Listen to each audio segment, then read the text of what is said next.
Hi there, my name is Ron Rogers, and this video is titled Flight Test Tales from the Dark Side, the Day the A-10 Crashed. Now, I'd chased the A-10 many times on gun missions, and the pilot involved in this incident, I was a little reluctant to give too many details about him, but it's public knowledge, so I feel free to do that.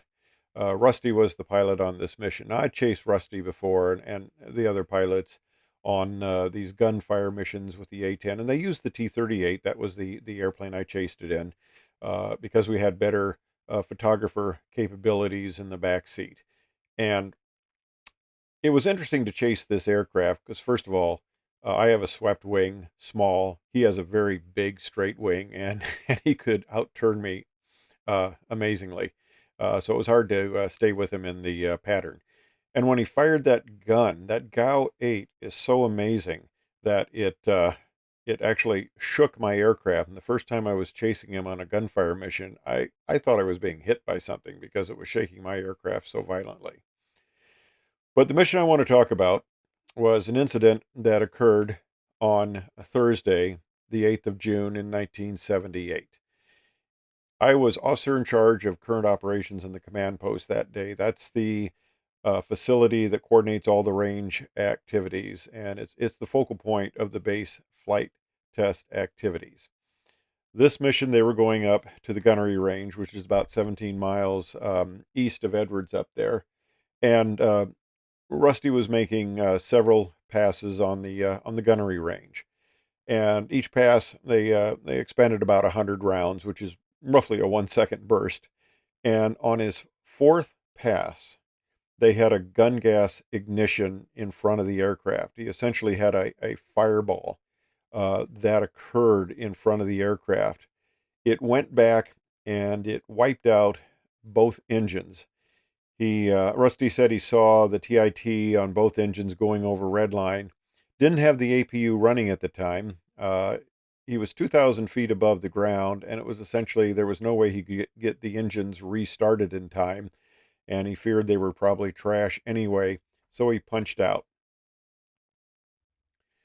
Now, an interesting aspect of all this was the aircraft was being flown um, with a chase, like it is on a mission like this, and Captain Frank Burke, who was a young pilot at the time, was the chase pilot, and they had a photographer in the back seat, and they got photography of the ejection, of the descent of the airplane into the ground, the 180-degree turn before it crashed, and the subsequent crash and explosion. And the film at 200 frames per second is just amazing to watch this whole thing in slow motion.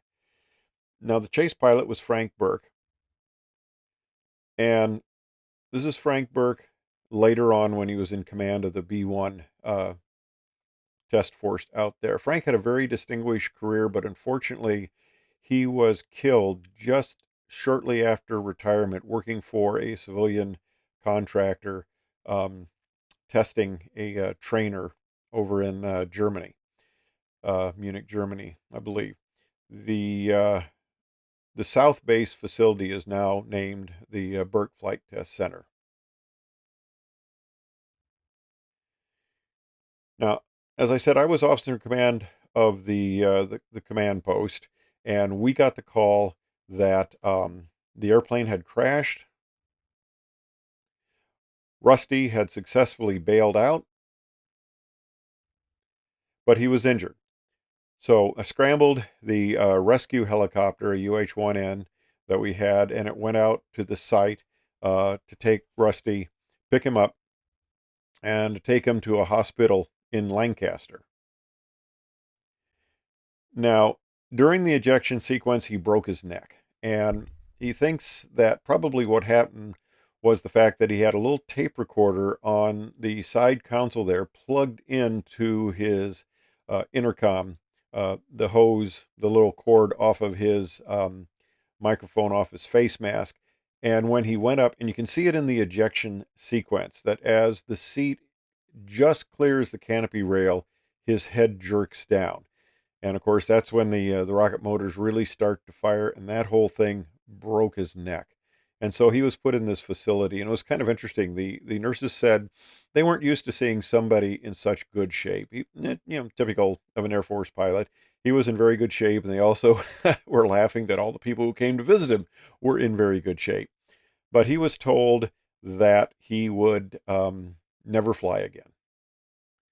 And that's why this story is so interesting, because at the time, Rusty was a major. He later became a two-star, a major general. He did fly again. They told him he'd never fly an ejection seat aircraft after they said, okay, you'll fly again. And then 6 months later, I chased him on his first gunnery mission in the A-10. But we'll talk about that in just a minute. All right, my shift was in the morning at the command post, and it was getting close to ending. And so I and one of the other sergeants decided that they needed some people to go up there to the crash site and pick up evidence. So Sergeant and I, we hopped on the UH-1N and we flew up to the crash site. Now, this isn't an actual picture of the crash site, but the crash site was quite interesting. This was a gunnery range at Edwards, and okay, this is going to be easy. We were going to find the parachute, the ejection seat, pick up pieces like that for accident investigation. Well, we're flying around in the helicopter, and there is so much junk on the ground. There are tanks, there's just crap everywhere. And we looked and looked. It was extremely difficult to find the parachute and the seat. And we landed next to the crash site. It was very interesting. There was a navigation light at the beginning of a triangular ditch that just went out in a swath. And it was like uh, the ground was just pulverized like talcum powder. And later we saw that the wingtip was the first part of the aircraft to dig in. The aircraft came down at a bank, and this wingtip starts to dig in. And you can see the aircraft just make a little furrow in the ground, and the wing starts to crumple. The nose comes around, it hits vertically, the whole fuselage just starts to compress, and then all of a sudden, the aircraft explodes in this huge fireball.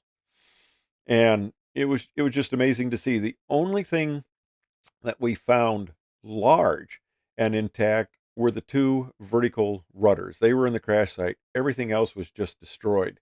And as we're walking around there, the sergeant said, well, we better be careful. There's a lot of unexploded ammunition here. And, how often do you get a chance to pick up, a 30 millimeter live round, So what the heck? No, I'm kidding. This is a dummy round that they use in the loading test. This is Rusty gave me a couple of rounds for fun.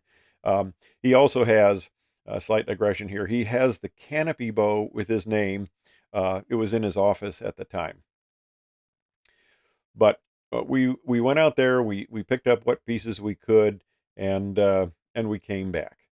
And Rusty, he got well. It was kind of interesting. He lived just a street over from me out there at Edwards.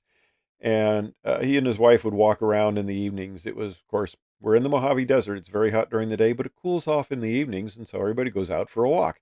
And Rusty had, when he finally got out of the rotational facility there, he had this neck and upper body cast, and he painted a little tuxedo on it. It was kind of cute. Everybody signed it, and he would walk around with that on until he finally got to the point he could take it off. But he finally got to the point where they cleared him to fly, and they cleared him to fly a aircraft with ejection seats, which meant he was back in the test program. So he's going to fly his first mission afterwards, and I happen to be selected to fly chase on that. But we were going to be very careful this time, and they said, well, we're worried about what if this happens again. So what we did, we used the precision impact range out at Edwards, which is in the right hand, just above my head here, range at Edwards. And the deal was he would fire the gun at the impact range there, And if anything went wrong, the engines quit, he would pull up and he would either land on the lake bed or land on the runway. So the first thing we did was we did a practice run. And for some reason, I forget why, they wanted me on the left side of the aircraft, but I'm between him and the runway. So we did this first gun run, and we simulated that both engines had quit. So he pulls the power back to idle, and of course, I'm in a 38, and it's hard to slow down with the A-10, and he's slowing down rapidly. So what I basically did, and I had to get on the other side anyway, so I did a half barrel roll around the A-10, and during this process, of course, I was able to dissipate energy. That's a very easy way to dissipate energy in a situation like that is just to go up and do a barrel roll. So I came back on the right side, and then I would chase him to a simulated landing. And of course, as we both slowed down, put our gear down, and we came around. So okay, that went well. So we came up now, uh, and we're going to do the actual gunfire. So here we go again. I'm on the side. He's firing the gun, and of course, the engines were very heavily instrumented this time. And it was kind of interesting because the people on the ground were calling out spikes. I guess there were pressure spikes that were going through the engine from the shock waves and the gas that was being expelled by the gun. And the engines kept running fine, and they would get little disturbances in the airflow like this. They called out the spikes, but nothing went wrong. So got several passes, several firings of the gun. Everything went well. Well, Edwards has a December Christmas party where they have a few little skits, and it's always humorous.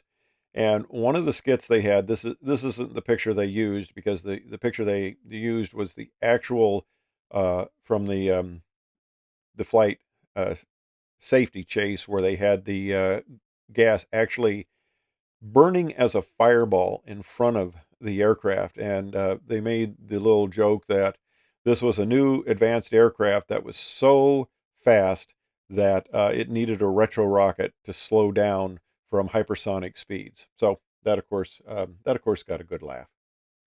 Anyway, I hope you enjoyed this story and the extra little frosting put on it. Um, Thanks for watching.